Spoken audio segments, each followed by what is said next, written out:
Welcome to A Taste of AZ podcast, where we interview everyone from James Beard award-winning chefs to restaurants, breweries, bars, and more. We've got an awesome episode lined up for you today, but before we get into that, head over to atasteofaz.com and subscribe to our quarterly magazine and our email newsletter so you can find out about all the best spots to eat and drink. Follow us on social media at A Taste of AZ. Now let's get into today's episode. Alrighty, hello, A Taste of AZ listeners. We are here today at a very cool spot, and I'm not even going to introduce it. I'm going to let my guests introduce themselves and where we are at right now. Sure. My name is Nicholas Camposano. I'm the co-founder of Born and Raised Hospitality. We have a few restaurants in the Valley, Clever Koi, Fellow, Across the Pond, and we're currently at Across the Pond. And who are you, sir? My name is Joshua James. I'm also a co-founder of Born and Raised Hospitality. And we also have Clever Ramen, too. We have one more concept. Yes. I forgot to answer that. And we can't go on without introducing Marcy as well. How are you doing today, Marcy? I'm doing great. I'm Marcy Symington. I'm a writer for Taste of AZ, and I'm thrilled to be here. Yep, and we're always happy to have you on the podcast. It's been a while, but It has been a while. You are actually doing an article on Across the Pond for our upcoming January issue, so we're very excited for that to release. So with that said, gentlemen, give us the quick synopsis of what this specific location is inside of your group. So I was telling Marcy earlier, what Across the Pond started out is what it is now are kind of two very different things. It used to be a wine bar. They opened shortly after we opened Clever Koi Central, so we're going almost 10 years now in November. And we would send a lot of overflow business over here, and it kind of got to the point where it didn't financially make sense for us to just constantly send so much business across the way. So we originally wanted to just make it like a very simple overflow bar, focusing on like what we do over there with our craft cocktails, maybe some small bites. At the time, a friend of ours named Al Salinas had just left Shimogamu, and we needed to rehome him. And so he came over here and helped us build a very basic sushi menu. Something that's executable. The challenge, obviously, with the space is it was a wine bar, and then we converted it with the existing infrastructure into a sushi bar, and we've been able to make it work over the years with, like nuts and bolts and things like that. But eventually it grew outside of just an overflow. It started to get a lot of popularity, so we really focused on making it a standalone concept, and that's where we are now after different iterations. Our chef, Andy Suzuki, who's been with us for quite some time now, has taken the wheel on the sushi side, and now it's its own part of the company. It has its own identity. It's not just like a baby sister or baby brother to Clever Koi Central. It's really its own thing, and it's really blossomed into its own thing. And since then we've been able to really garner some really great attention from it. We were nominated for Tales of the Cocktail Best Restaurant Bar in Phoenix 2 years ago, which was really awesome, really kind of out of the blue. Which people say is like the Grammys or whatever of cocktail industry. Yeah, right? Absolutely. I think I was in up north somewhere when I got the call from our PR guy, and I called everybody and I'm like, book a ticket, we're going to New Orleans, but we ended up not going. But no, it's been a great experience, and it's cool to see it from where it started to where it is now, and how it's an ever evolving concept. We change the cocktails regularly, tons of food features. We have our standalone sushi menu. We do an omakase experience with our chefs. That's 3 courses where they kind of pick and choose what they want to give you on the menu. And it's like I said, it's ever evolving, and it's a really cool part of our concepts. Sure. Very different than anything else we do. And Marcy, we had talked before the podcast. You've been here before, loved it. What put this place on the map for you? I think it was the mix of the cocktails and the outstanding sushi. It was refreshingly new, and in its presentation and its flavors, and it's so unassuming. You come in here and it's just kind of small and quiet and dark, and I was blown away. I was like, I love this place. It's so great. Well, it's interesting because I haven't spent too much time in this area. I'm more on the Scottsdale side of town, but I've been over here. Like Strong Beer Fest used to be right here, so I'm somewhat familiar with it. And when you drive by this building, you're not like, oh, there's going to be an amazing sushi bar with wonderful cocktails right there. And I came around the corner and I saw the sign, and I'm like, oh, we're here. And then you come in and the design of this place is so cool. It's got that industrial, the brick wall back there, but it feels really cozy. I am curious. You guys obviously have several other restaurants.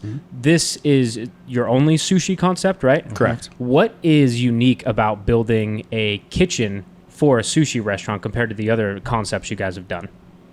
I mean, there's, like I said, there's obviously challenges to that. We do have the one thing that we do have is that we do have Clever Koi next door, so we do have a full kitchen, full prep area, which definitely helps with that. But a good majority of the production happens over here. But like I said, I mean, the only thing that made sense here was this concept originally was plumbed with a hood, or for a hood, but it didn't really make sense for us to add a hot aspect to it, just because given the size of the restaurant and the output heat, that we figured that during the summer would just be too much. So we really knew that we was going to be raw, whatever the concept was. And like I said, it was just kind of happenstance that all the stars aligned on it, and the people that were involved in it ended up coming over, and we were able to kind of build this thing out from what was very rudimentary into like a more advanced. So was sushi on the docket for like concepts that you guys wanted to do, or was that driven significantly by the fact that it needed to be a cold restaurant? Yeah, yes and no. Yeah. You know? I mean, we definitely put ideas to paper when we were growing this company, and, Asian food next door, Japanese, all that stuff kind of came into fruition for, across the pond. And like Josh had mentioned, it made sense because, doing cold stuff out of here, because we didn't have a hood and all that stuff, but we had a little bit of space to put refrigeration and freezer. And one of the strategic moves we made was combining the health permit and the liquor permit with Clever Koi, so we can utilize stuff over there for here. So let's go before all of that. Your restaurant group is called Born and Raised. Tell me a little bit about the story behind that and how you guys got into food and beverage. So my background, I've been doing this since I was 15. Wow. I've only had 3 jobs in my life, all long term, I worked in hotels for the Hilton Group when I was younger. I worked at, actually 4 jobs, I'm sorry, excuse me. I worked for Mastro's Group at Marco Polo, which is no longer there, in Camelback for many a year. And then my longest stint, I worked at AZ88 in Scottsdale for about 10 years and Hanny's.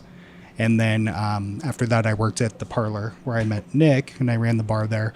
And the pizza spot, right? Correct. Love On that Camelback. place. Yeah, 28th and Camelback. And that's where it just kind of 18th and Camelback, excuse me. And that's where it just kind of all came together. We came up with this idea due to there not being a lack of like pop. Originally Clever Koi was obviously our first. But there were no pop ramen concepts, excuse me. Like you'd see those in LA, Chicago, New York. You'd see these, like Momofuku and places like that, where it was like, like Arizona, like is what Arizona excelled at the time was great mom and pop Asian concepts. I mean, I think some of the best around, especially particularly in the East Valley.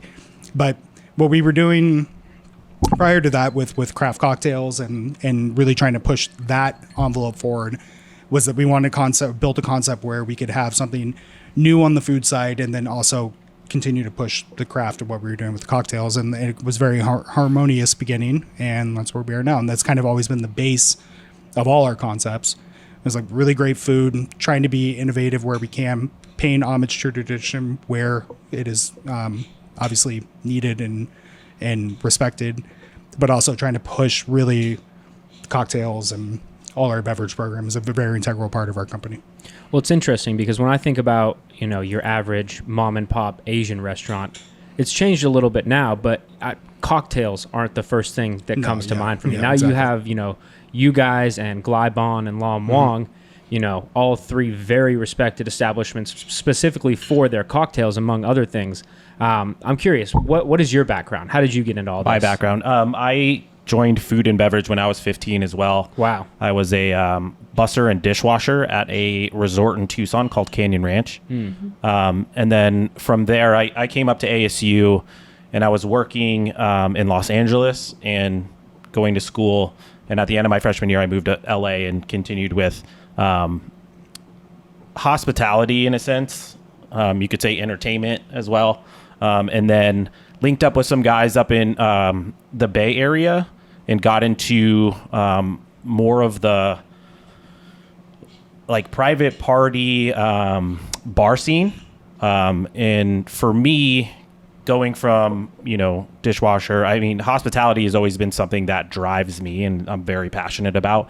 Taking care of people, creating an experience that's very memorable is something that, is near and dear to my heart, I should say. From the Bay, I got hired by the Morgan's Hotel Group and came here in Scottsdale. They had the Mondrian. It was their first hotel that they kind of went out of their niche in a sense and went public. I think they, that was a great place. We had a great bar program. We had great parties. And then that's when I kind of got into the more food aspect because Asia de Cuba was there. And then from there, I went to more of kind of the club scene in Scottsdale. And I was there for about a year, and I just was like, the bar scene, I'm more food, beverage, hospitality, and growing in that area. And then went to the parlor and met Josh, and then we started this company. And so Clever Koi was your first spot. You opened that up when? November 10 years ago. Yeah, 2013. Wow. Yeah. And so was it, being that you guys have been in the industry for so long, was it easier than you thought, more difficult than you thought? Different. Yeah, definitely more difficult. I actually missed something in mine. I worked for Fox for a couple of years as well. And that kind of leads into, your question that you just had. You prepare yourself to be, start a company, whatever it might be, as much as possible. And then you get in and it's definitely different. It's not just taking care of yourself and paying your bills. Now you have a crew that relies on you, depends on you, and is looking to grow and learn from you as well. And, you're either up for it or you're not. And, being that leader is definitely something I think Josh and I feel really blessed about, to be able to have our team grow with us. And we definitely learned that within the first year of Clever Koi. That was definitely a roller coaster. But relying on our team and really caring about them was huge, and then they work hard for you and you work hard for them, and it's a great bond. So absolutely. When you all were at the parlor, how did you know it was time to make the leap? Oh man. It kind of just happened, to be honest with you. It just happened.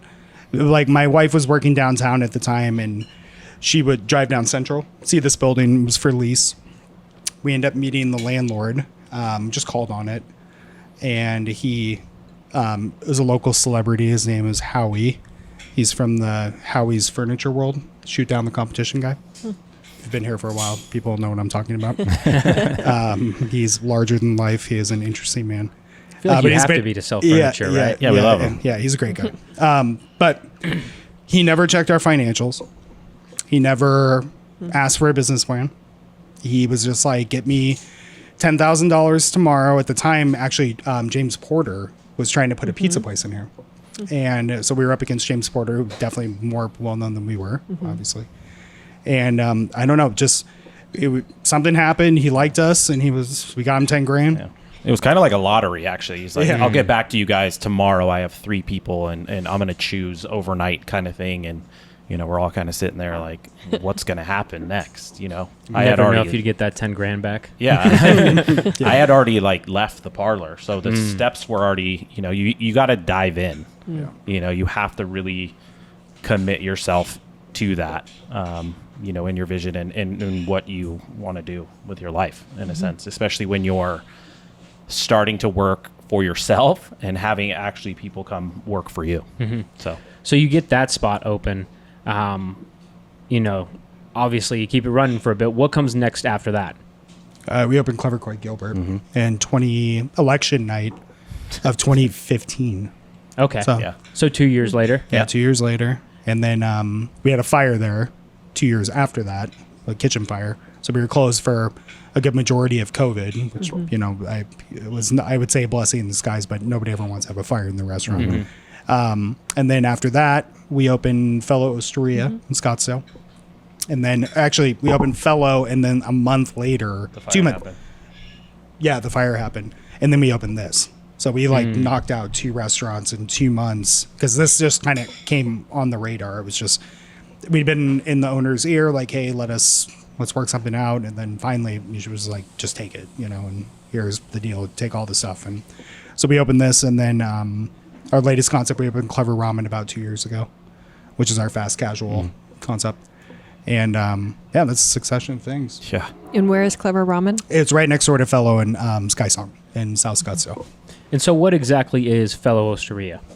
So Fellow, I think, would be like an homage to where Nick and I met. Nick's Italian. I have a strong background in Italian. I have a lot of really good Italian friends. So I've grown up around Italian cooking my whole life, as Nick has as well. And we wanted to bring that. At the time, we didn't want to do another Clever Koi, especially the size. Fellow is our biggest restaurant. And we were looking at more of, this is going to be tough. There's a very prep heavy, labor intensive concept for Clever Koi, and it just didn't really make sense for us to do it out there. And that's where we met Claudio from Pala, and we known Claudio for quite some time, and he came on, agreed to help us do the menu there, and so we opened Fellow to do that homage to like a osteria, and have like a community spot.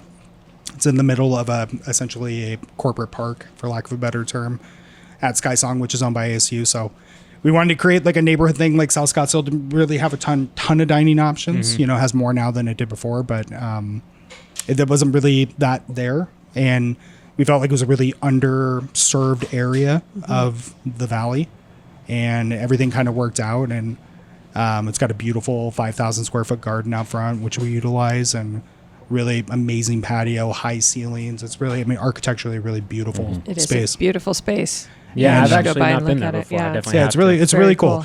cool. It windows almost all the way around the property. It completely opens up when the weather permits, which is great. But it's a really beautiful spot, and for us, it was it just like everything else. It just kind of fell. I wouldn't say fell into our lap, but the opportunity was there. It seemed like a great idea, and here we are. Yeah. And we actually like that area over there. We were like frequenting that area because we actually dove into a donut shop. Oh yeah, we saw a donut shop. I forgot about that. In like a year or so after we opened here, Clever Koi. And that area is just super fascinating, and it was just growing. It was like slated to just continue to grow and grow and grow. And that's why we really wanted to be there. Yeah. We knew we liked the area, but we did not like the donut business. Yeah. I like donuts. Very that's a tough labor business. of love. Yeah, that's a very tough business. It's kind of an intersection between Tempe and Scottsdale. So that's what's so interesting about it. And wasn't there a mall there that they've torn down recently? Yeah, so that's where Okay. we are, which was Los Arcos. Oh, was Mall. it right there? Yep. All right. All right. I thought They were it going was to put the a little bit- coyotes there. Oh, that's right. Okay. And then Papago was across the street, which is gone now. That's a hotel with Right. a retail pad coming down the way here. Yeah. Yeah. So circling back to here across the pond, at this point that you've got these new restaurants open, is this place pretty dialed in of what you wanted it to be, or did you have to kind of pivot a couple times to figure out what exactly you wanted here? I guess you always have to. I wish there was like just a home run, but you got to pivot all the time. In this Yeah, and like business. adapt in a sense, and we had a couple of chefs come through, and now Josh had mentioned Andy, who's awesome. And with the sushi chefs, they're really passionate about this craft. It's very different from a lot of other cuisines, and you let them really showcase themselves and what they really love and the culture aspect. And I think we really honed in the culture aspect with Andy. He's from Japan, and he's just really awesome. And he likes the omakase experience. He's very traditional, but yeah, the menu has ever evolved. Like Josh had mentioned, it was simple, and not simple where it's just kind of cookie cutter. it was simple to understand because we were new to it as well. And we also don't want to dive in so head first to where we can't really train our team and have them be super passionate about it. So the menu has definitely changed. Cocktail program's always been awesome, and that changes, all the time, which is really great. And then, building that team is huge too, to have them showcase. So tell me a little bit about the menu here. What can people find on it besides just sushi? We do a bunch of different stuff. We have house specialties, obviously sushi. So we have nigiri, we have sashimi, we have different rolls, things like that. But the one thing you won't find here is you won't find cream cheese, you won't find eel sauce, you won't find Vegas rolls.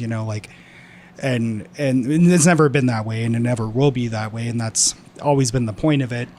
Is that, like Nick was saying, sushi is a very traditionally rooted art form, and it's something that takes decades and decades to perfect knife skills and things like how to butcher fish, identifying good fish, things like that. So for us, the thing that we focus on here that a lot of sushi places don't, which is sometimes tough in a market because there is a lot of education. So another differentiating factor that you'll find here is that, like, all our service staff they're all bartenders, but they're all very well versed on the product. Like, they will walk you through everything. That's always been a high priority of ours, that everything that gets dropped off, every single aspect of it is relayed to the guest. What is on there, what is the proper accoutrement for it, things like that. But like I said, our primary focus is high quality, and that's reflected on our board features with the type of fish that we get in, the seasonality of the fish,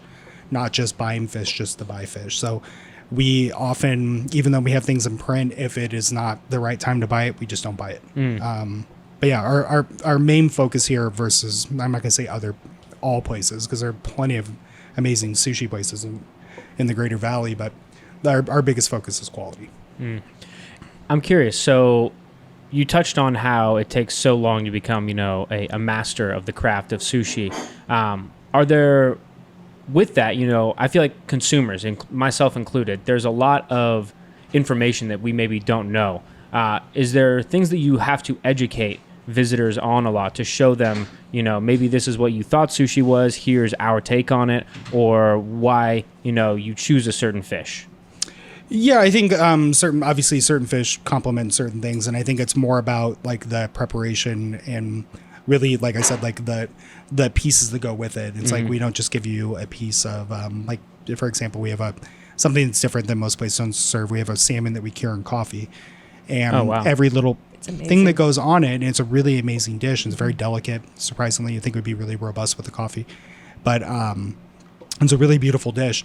But the one thing I think we find ourselves really having to hone in is, and it's not because the customer is ill-informed or the customer doesn't know. It's just really more of an American style of sushi, or at least the customer experience, the raw experience, those things, where it's like, we don't need you. We've dressed this for you.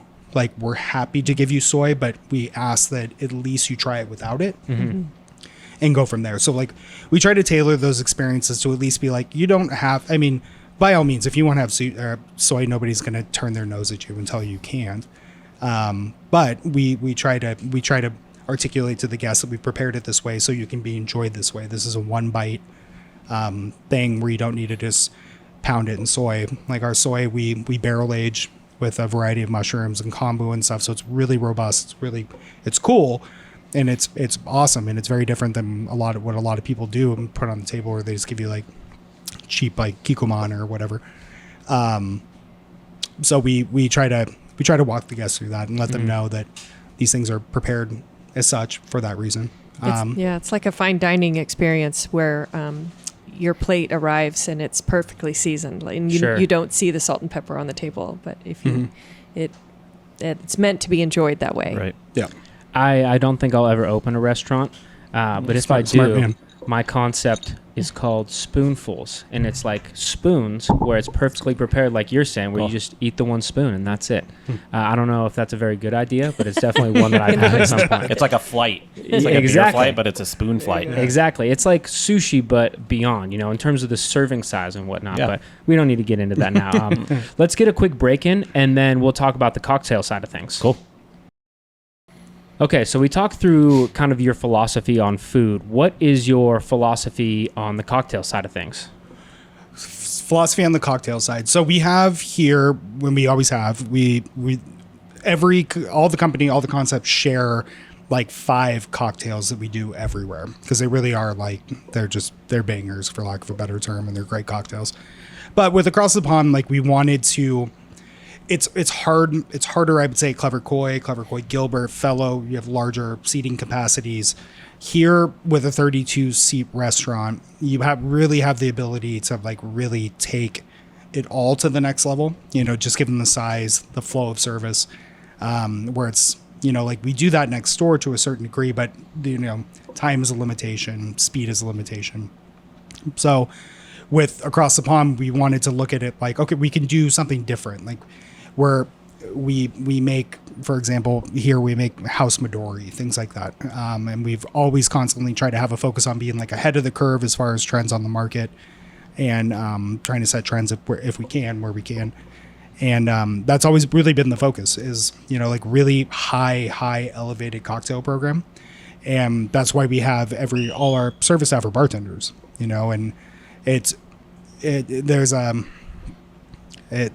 I don't really know how to phrase this. I guess bartenders aren't known for being able to go on the floor and articulate a dish and go through full steps of service. Mm-hmm. And we really pride ourselves on the people that work over here, because they're not only bartenders, they're amazing servers, they're amazing hosts. I mean, they really do the gamut here. And all the while they pump out just amazing cocktails all the time.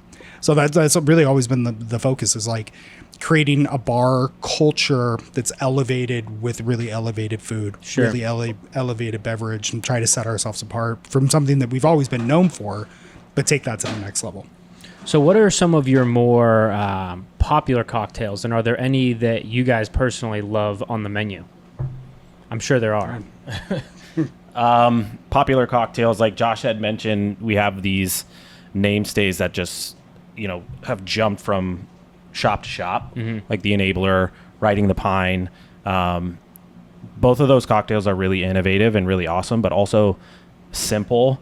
I think our crew doesn't really, it's not like this crazy, fire breathing type of thing. They really passionate about the history behind a lot of spirits.